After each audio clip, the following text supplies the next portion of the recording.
Hello guys. Okay, so welcome back sa channel natin, LixPH. Okay. So ngayon guys, meron lang ako sa inyong gustong i-share guys about dito sa Mobile Legends, no, kung paano nyo to guys gawin, no, kung kasi yung system ngayon guys is by stars na yung ranking natin dito, no. So kapag ka nakaabot ka ng 50 stars sa Mythic, so Matic, nasa Mythical Glory ka na, no. So eto guys, meron ako sa inyong ipapakitang trick guys, no, kung paano natin ibalik yung system rank nito sa points, no. Okay, so ito guys, napanood ko lang to kay Puego, no, pero yung device kasi na ginamit niya, which is naka iPhone or iPad yata yung ginagamit niya, no.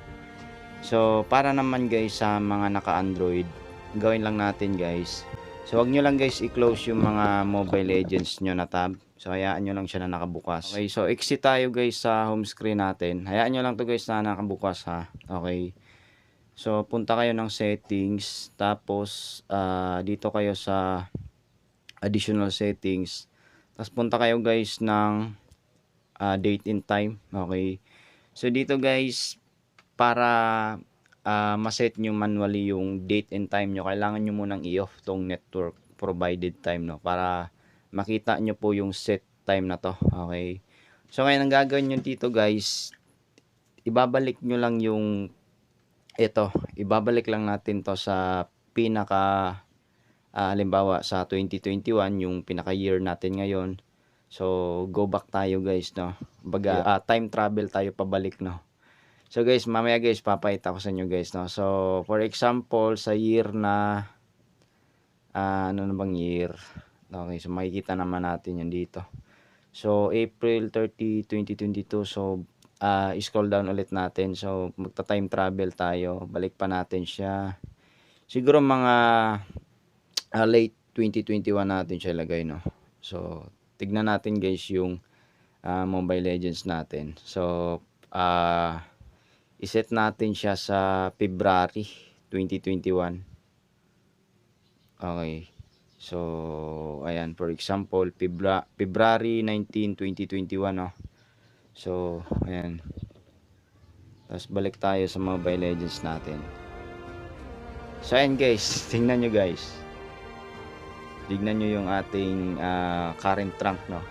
Kasi dati ganito yung system ng ranking nila, no, na meron pang Mythic 5, Mythic 4, Mythic 3, Mythic 2, Mythic 1 hanggang sa ayun nga yung sa Mythical Glory. Pero ngayon kasi by stars na yung ranking ngayon. Kapag nakaabot ka ng 100, so nasa Mythical Immortal ka na yun, or yung bagong ranking ngayon, no.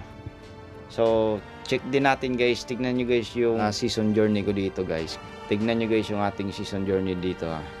Okay, so ayan guys, tignan nyo, nasa Akay pa yung season journey natin, and yung current division dito kung makikita nyo, bali nasa Mythic 3 na pala ako, no. So hindi ko alam guys kung paano nangyari ito nung ganito, no. Siguro ayan nga yung sa pag-adjust natin ng oras, no, kasi binalik natin siya sa dati. And kung natatandaan nyo guys yung sinasabi ni Puego Gaming na meron daw na bagong skin si Harit. So check din natin yun, no, kung legit nga ba. So punta tayo dito sa hero shop natin, tapos piliin natin si Harit. Ito daw yung skin guys na as of now hindi pa siya na i-release, no.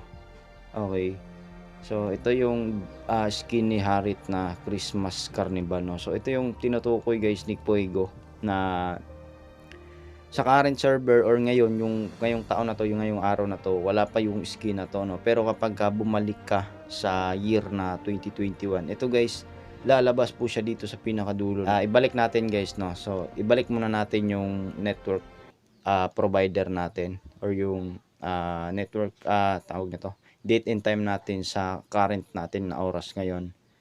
So pag binalik ulit natin siya dito, pag binalik natin siya ulit dito guys, i-check ulit natin, no. So ayan guys, di ba wala po siya, no.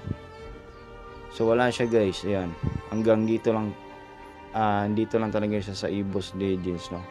Pero kapag binalik or ni-reverse nyo po yung time nyo, may mga skin siguro dito, no. Pero ewan ko lang, basta gawin nyo na lang guys kung gusto nyo itong gawin yung trick na 'to 'no, kasi nakakatuwa lang kasi guys na dito ko lang nalaman guys na nasa Mythic 3 na pala yung ranking ko dito.